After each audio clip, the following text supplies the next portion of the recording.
La question de la liberté de la presse.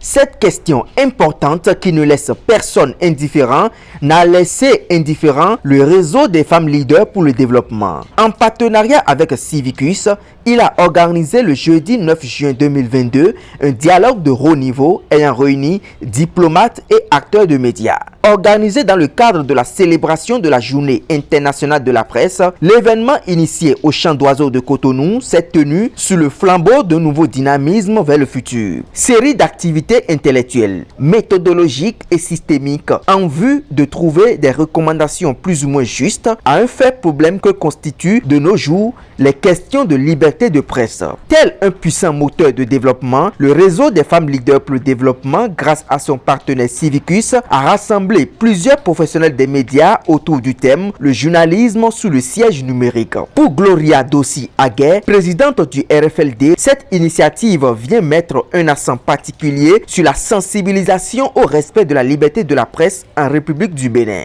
Le RFLD est heureux de vous accueillir ce matin dans le cadre de notre atelier en célébration de la journée de la presse ayant pour thème le journalisme sous siège numérique.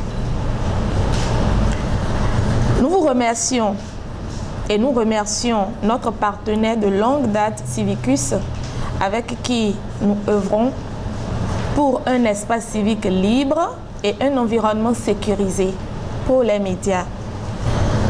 La note d'orientation des États-Unis sur la protection et la promotion de l'espace civique de septembre 2020 précise qu'un espace civique ouvert garantit les libertés d'expression, d'association et de réunion, le droit à la participation et à la sécurité des voix. C'est donc cet espace où les individus et groupes contribuent d'une manière ou d'une autre à impacter l'élaboration de la mise en œuvre des politiques. Ces politiques qui concernent leur vie en s'exprimant librement, seuls ou en se sensibilisant, en se mobilisant avec d'autres pour exprimer un point de vue porteur d'un accord, d'un désaccord, ou pour accéder à des informations ou encore pour instaurer un dialogue. Ainsi défini, la jouissance de l'espace civique fait appel à la jouissance effective des droits reconnus par des instruments internationaux des droits de l'homme auxquels nos États sont partis, notamment la Charte africaine des droits de l'homme et des peuples. Alors, le défi de la société civile dans la région n'est pas seulement de documenter où les restrictions se produisent, mais aussi de travailler pour relever les moteurs sous-jacents et les catalyseurs de la restriction. Offrir un récit qui parle non seulement de restriction, mais aussi de riposte et d'expansion et de création d'espaces significatifs et de construire des réponses citoyennes du local au mondial pour défendre l'espace civique. Alors une opportunité est offerte par le fait que l'espace civique est devenu une préoccupation majeure, raison pour laquelle nous sommes là encore ce matin. Et de nombreux OSC, donateurs et gouvernements et une communauté mondiale émergente comprend que sans espace civique activé, le développement et le progrès des droits de l'homme ne sont pas possibles. On est d'accord? Le RFLD rassemble alors différents types d'acteurs progressistes de la société civile pour mener une action collective et apprendre les uns des autres. Et nous travaillons avec les défenseurs des droits humains, des militants de la société civile et des représentants des médias. Nous travaillons pour aider la société civile à prendre l'initiative de mobiliser et de travailler en partenariat avec d'autres parties prenantes, y compris les gouvernements, les secteurs privés et les institutions intergouvernementales pour catalyser un changement transformateur. RFLD permet aux acteurs des médias de devenir des agents de changement plus efficaces en encourageant la collaboration et l'engagement de notre alliance diversifiée. Nous offrons aux journalistes la possibilité de maximiser leur capacité de manière en réseau et durable, en créant des opportunités d'apprentissage partagées.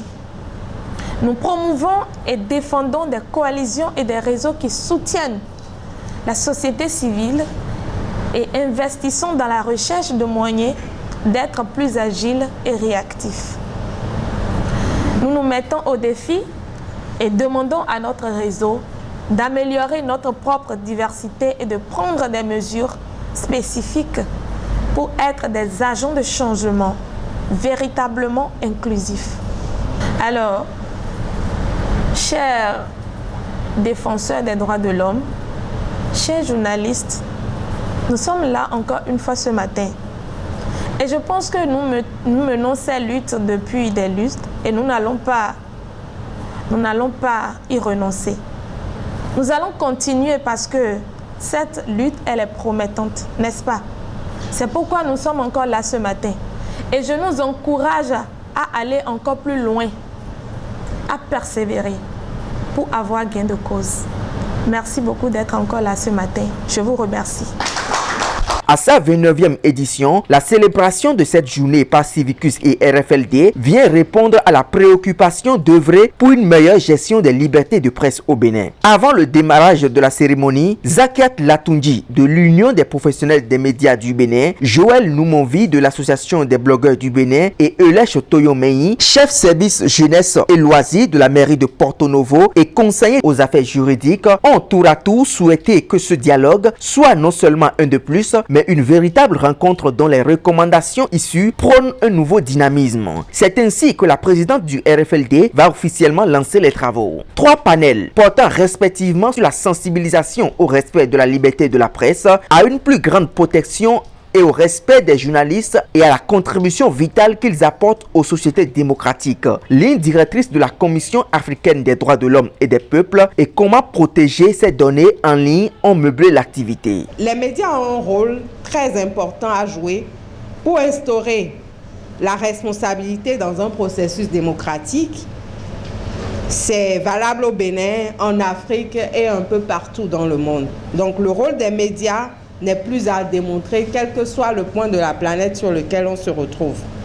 Au-delà de la garantie des libertés pour les médias, beaucoup d'efforts doivent être faits pour donner aux médias les moyens de promouvoir la transparence et la responsabilité indispensables à la démocratie afin que soit instaurée une bonne gouvernance. J'en viens à la question de la protection du journaliste dans l'exercice de sa profession. Et quand je parle de protection du journaliste, vous savez que dans l'exercice de notre profession, nous sommes confrontés à beaucoup de difficultés. Il y a des difficultés d'ordre sécuritaire, des difficultés même dans la quête de l'information, dans la recherche des sources, etc. La protection des journalistes passe par un rôle crucial des journalistes et la nécessité pour eux de faire leur travail en toute sécurité et qui doit s'inscrire au cœur de nos sociétés démocratiques. La sécurité des journalistes est une condition essentielle à l'exercice de la liberté d'expression pour tous. Parce que si un journaliste se sent menacé, c'est clair que la quête même de l'information ou bien sa volonté d'aller à la recherche de l'information va prendre un coup. Nous sommes dans un pays démocratique et concernant les droits civiques, d'accord, nous avons la liberté d'expression et la liberté d'association, la liberté de réunion. Alors, les lignes directrices visent à offrir des conseils et des expertises sur la façon de légiférer sur les questions relatives à la liberté de réunion et à la liberté d'association conformément à la Charte africaine des droits de l'homme. Alors aujourd'hui, au niveau de l'Afrique, on se pose la question de savoir, est-ce que les gouvernements, est-ce que les gouvernants aujourd'hui essaient de s'arrimer à ces lignes directrices? Au niveau des lignes directrices, je dois vous dire qu'il y a un cadre juridique, d'accord, dans lequel s'inscrit la liberté d'association. Alors, dans ce cadre juridique, la liberté d'association est garantie par l'article 10 de la Charte africaine. Je vais énumérer les articles. L'article 8 de la Charte africaine des droits de l'homme, du bien-être de l'enfant, et les articles 12, alinéa 3, article 27, alinéa 2, et l'article 28 de la Charte africaine de la démocratie, des élections et de la gouvernance. Le journaliste doit pouvoir se protéger. Et pour se protéger, il y a diverses manières. D'entrée de jeu, il faut déjà reconnaître que le journaliste doit pouvoir utiliser des comptes différents. Le compte professionnel doit être différent du compte pour d'autres activités. Je le dis parce qu'il peut arriver qu'en tant que journaliste, en tant que producteur de contenu, en tant que blogueur et selon les thématiques que vous abordez, que vous soyez appréhendé un jour. Quand vous êtes sur les réseaux sociaux, que ce soit dans votre adresse email, il faut toujours activer la double authentification. Le mot de passe doit être constitué de chiffres, de lettres, de caractères spéciaux. Et on recommande généralement que ce soit un mot de passe assez long, 16 caractères minimum. Vous allez me dire, ça va être difficile à garder. Je suis totalement d'accord. Nous utilisons les gestionnaires de mots de passe pour garder les mots de passe. Ce n'est pas votre tête qui va garder ça. Et à chaque compte, un mot de passe. On ne va jamais utiliser le même mot de passe pour les mêmes comptes. Imaginez-vous un instant qu'on récupère un mot de passe et que c'est le même mot de passe que vous utilisez pour plusieurs comptes. On accède directement aux autres comptes pour lesquels vous utilisez le même mot de passe. Dans l'optique de participer au développement en passant par une contribution active et collective pour l'amélioration de la liberté de la presse au Bénin, des travaux de groupe ont été institués.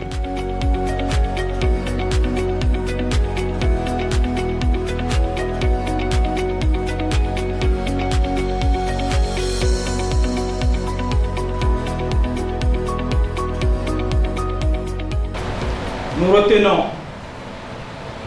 qu'il faut sécuriser l'arsenal juridique et veiller à ce qu'il ne restreint pas les libertés. Il faut également créer une plateforme dédiée à l'espace civique sur laquelle les questions relatives aux droits des femmes seront abordées. Le réseau des femmes leaders pour le développement et son partenaire Civicus ne comptent pas s'arrêter en si bon chemin. Ils pensent d'ores et déjà organiser un autre dialogue de haut niveau dès le mois prochain. Dès notre sortie de ce lieu, nous devons toujours continuer dans ce même élan pour pouvoir changer la donne et encourager les femmes, valoriser les femmes. C'est vrai, ça me tient à cœur au RFLD. Mais ne pas oublier aussi à travailler pour l'ouverture l'âge de l'espace civique. Donc je vous remercie, rentrons bien et merci à tous. Je sais que désormais, nous pouvons agir pour la préservation de l'espace civique et que les médias ont leur rôle à jouer. Ces médias-là peuvent contribuer à la sensibilisation. Ces médias-là peuvent communiquer et permettre à nous, acteurs de la société civile, de revendiquer nos droits. Ce dialogue a été vraiment très riche et très instructif pour nous, en ce sens que nous avions eu droit à 3 panels. Tout cela nous a permis d'être davantage outillés et nous avons également fini par des travaux de groupe qui nous a enrichis et c'est le lieu pour nous maintenant, comme la devise du RFLD le dit, transférer les connaissances vers la base. Nous avons reçu les connaissances et nous avons maintenant pour mission de partager cela autour de nous. Merci au RFLD. Ça a été un plaisir de participer à cette activité de ce matin. Un plaisir pour moi que le RFLD nous ait choisi afin de participer à cette activité qui a une valeur capitale pour les médias. Donc ça a été un plaisir de discuter avec des experts en la matière, des experts sollicités pour animer les panels et suivi d'activités dans les groupes. Une occasion aussi d'avoir de nouvelles notions, de poser nos questions, nos inquiétudes et de pouvoir être orienté sur de nouveaux objectifs pour atteindre des objectifs plus sérieux, plus réussis pour les médias. Viva! Viva! Viva!